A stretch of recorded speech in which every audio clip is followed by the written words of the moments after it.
अस्सलाम वालेकुम जी। सॉरी बच्चों, अनम्यूट करना भूल गई थी। एरोमेटिक हाइड्रोकार्बन्स हमने आज करना है, और इसमें जो एरोमेटिक वर्ड निकला है ना, वो निकला है ग्रीक वर्ड से। ठीक है, इसका मतलब होता है अरोमा, और अरोमा का जो इंग्लिश मीनिंग है दैट इज फ्रेग्रेंट। यानी एरोमेटिक कंपाउंड्स हमने इस तरह से नेम किया है कि वो कंपाउंड्स जो फ्रेग्रेंस देते हैं। ठीक है, अब उसमें हमने, अगर हम अपने लास्ट चैप्टर को देखें ना, चैप्टर 8 को, तो उसमें एक चीज थी कि हम ये कह रहे थे हर जगह पे कि दे आर कलरलेस और odourless compounds. Physical properties change हो रही थी, लेकिन मेन यही चीज थी कि जी ये ऑर्डरलेस होते हैं। ठीक है, लेकिन ये जब कंपाउंड जाए कि कुछ फ्रेग्रेंस दे रहे थे, तो एक अलग क्लास ऑफ कंपाउंड बनानी पड़ी कि हर ऑर्गेनिक कंपाउंड ऑर्डरलेस नहीं है। कुछ कंपाउंड्स स्मेल देते हैं, ये फ्रेग्रेंस देते हैं। ठीक है, अब एरोमेटिक कंपाउंड्स में एक और चीज निकली कि वो कंपाउंड्स जो फ्रेग्रेंस देते हैं, उनके अंदर अगर हम उनकी डिग्रेडेशन कर रहे हैं ना, कुछ मैक्रो मॉलिक्यूल्स की जो बहुत बड़े बड़े मोलर मास के साथ मॉलिक्यूल्स हैं, उन सब की जो सिंपलेस्ट प्रोडक्ट आ रही है दैट इज बेंजीन। तो इस वजह से बेंजीन को ये कंसिडर किया गया कि that is the parent atom for aromatic compounds, तो इसलिए बेंजीन के स्ट्रक्चर को एक ज्यादा इंपॉर्टेंस मिल गई। ठीक है, अब बेंजीन का स्ट्रक्चर इस तरह से होता है, 6 कार्बन मेंबर होता है, C6 होता है, और हर कार्बन के पास एक हाइड्रोजन होती है। तो यहाँ से बेंजीन का एक और चीज निकलती है कि बेंजीन में हाइड्रोजन टू कार्बन रेशियो लो होती है। ठीक है, ये उस तरह से एल्केन्स वाली केस नहीं है कि एल्केन्स में था कि कार्बन जितने होंगे हाइड्रोजन उसका डबल +2 होगा, एल्कीन्स में थोड़े कम हो गए, एल्काइंस में उससे भी कम हो गए। तो एल्कीन्स में हाइड्रोजन टू कार्बन रेशियो कम है, लेकिन एल्काइंस जितनी कम नहीं है।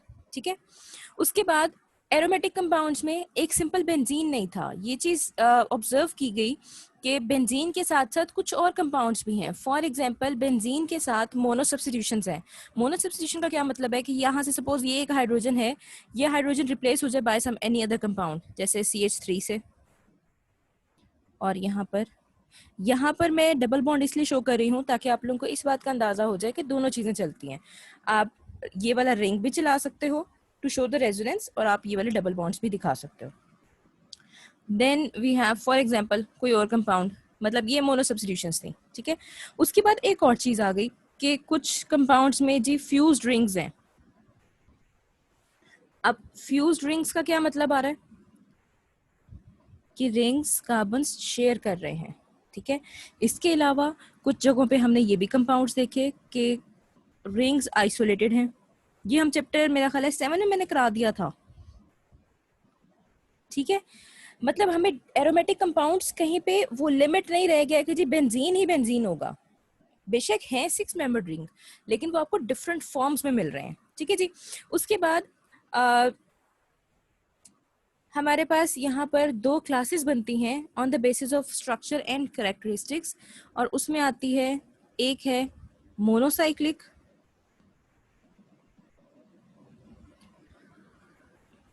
Aromatic hydrocarbons. ठीक है, ये एरोमेटिक हाइड्रोकार्बन्स है, और पॉलीसाइक्लिक।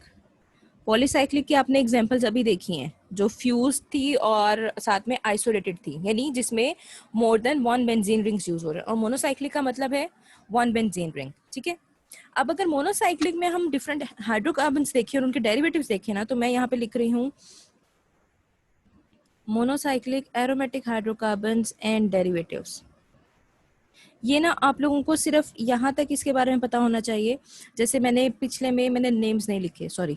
जैसे ये नेफ्थालीन है, मतलब नेम्स आने चाहिए। ठीक है, ये बाइफिनाइल है, ये टोलुइन था, ये फिनोल था, और ये बेंजीन था।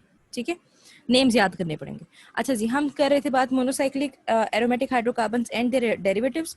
अगर ये होंगे मोनो सब्स्टिट्यूटेड, तो आपके पास अगर मिथाइल ग्रुप लगा हुआ है विद बेंजीन, ये टोलुइन हो जाएगा। अगर आपके पास एमाइनो ग्रुप लगा हुआ है विद बेंजीन, तो ये एनिलीन हो जाएगा। अगर हाइड्रोक्सिल ग्रुप लगा हुआ है देन इट इज फिनोल। अगर एल्डिहाइड ग्रुप लगा हुआ है देन इट इज बेंजल्डिहाइड।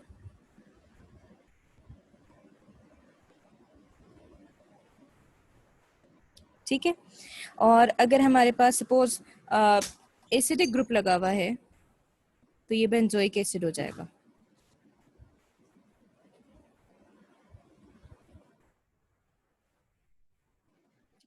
ये काफी सारे एग्जांपल्स हैं, इनको देख लीजिएगा। उसके बाद है पॉलीसाइक्लिक। पॉलीसाइक्लिक में हमारे पास आइसोलेटेड भी हो सकते हैं और फ्यूज्ड बेंजीन रिंग्स भी हो सकते हैं। आइसोलेटेड में मैंने पहले भी एग्जांपल्स लिखवाई हुई हैं।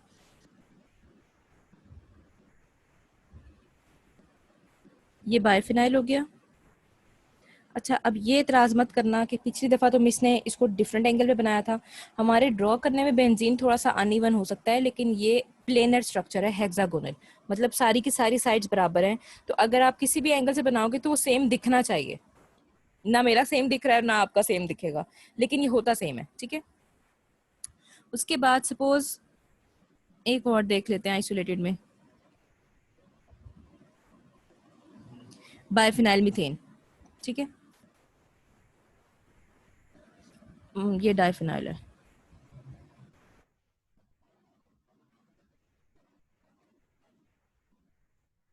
ठीक है जी। फ्यूज में आ जाओ। फ्यूज में हमारे पास नेफ्थालीन है, जिसमें 2 फ्यूज स्ट्रिंग्स है बेंजीन के। अच्छा, ये कार्बन के साथ ज्वाइन कीजिएगा, ठीक है। और एक हमारे पास है एंथ्रासीन, मैं यहाँ पे नहीं लिख रही, मैं नेक्स्ट इधर लिख रही हूँ। एंथ्रासीन में 2 स्ट्रेट जाते हैं और एक रेड से बना रही हूँ ताकि गुजरता हुआ नजर आ जाए, इस तरह से होता है, ठीक है।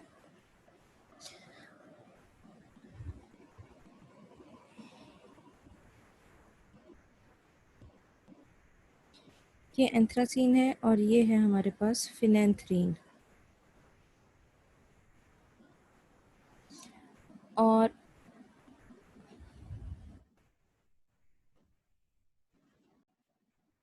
नेक्स्ट है हमारे पास नोमेनक्लेचर पे जाएंगे।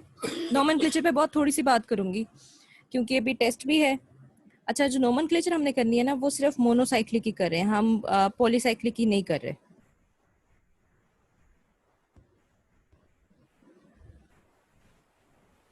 मोनोसाइक्लिक कंपाउंड, सबसे पहली बात, मोनो सब्स्टिट्यूशन होगी तो जो सब्स्टिट्यूशन लगी होगी उसी का नाम देना है। फॉर एग्जांपल ये स्पेशल नेम्स हैं, लेकिन जो एक पेरेंट रूल होता है ना, वो ये है, फॉर एग्जांपल मिथाइल बेंजीन, कि बेंजीन को सबसे एंड पे रखना है और उससे पहले ये लगा देना है बेंजीन। बेंजीन आएगा और उससे पहले ये वाला कंपाउंड आ जाएगा। अच्छा, यहीं से एक और बात बता रही हूँ। जिस तरह मैंने पहले बताया था ना कि CH4 मीथेन होता है, CH3 मिथाइल होता है, CH2 मिथाइलिन होता है, उसी तरह C6H5 जो है उसको फिनाइल कहते हैं, ठीक है। और जो ये ग्रुप होता है ना, अ,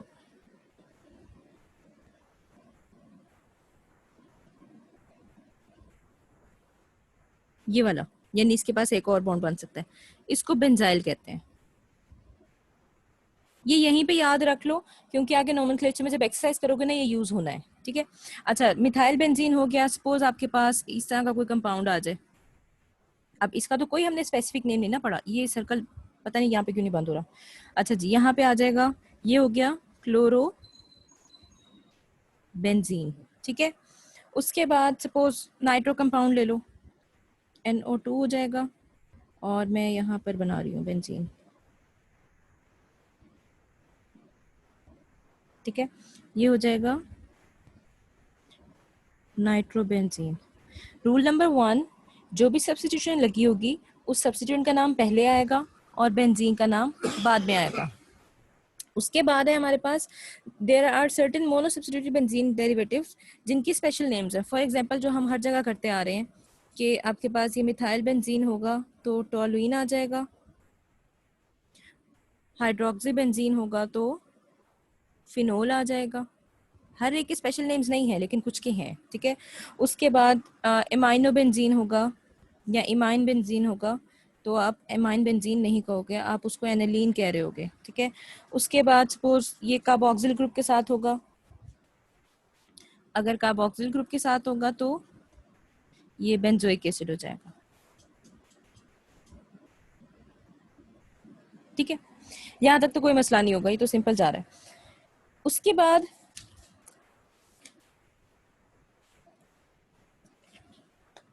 अगर दो सब्स्टिट्यूशंस आ जाएं, अब दो सब्स्टिट्यूशंस में पहले मैं पोजीशंस बता दूं, उसके बाद आगे बात करेंगे। एक चीज ध्यान में रखिएगा, मैं यहाँ पर ना x लिख रही हूँ और x ये शो करेगा कि यहाँ पर ऑलरेडी एक सब्स्टिट्यूशन है, ठीक है, x इज एनी सब्स्टिट्यूशन।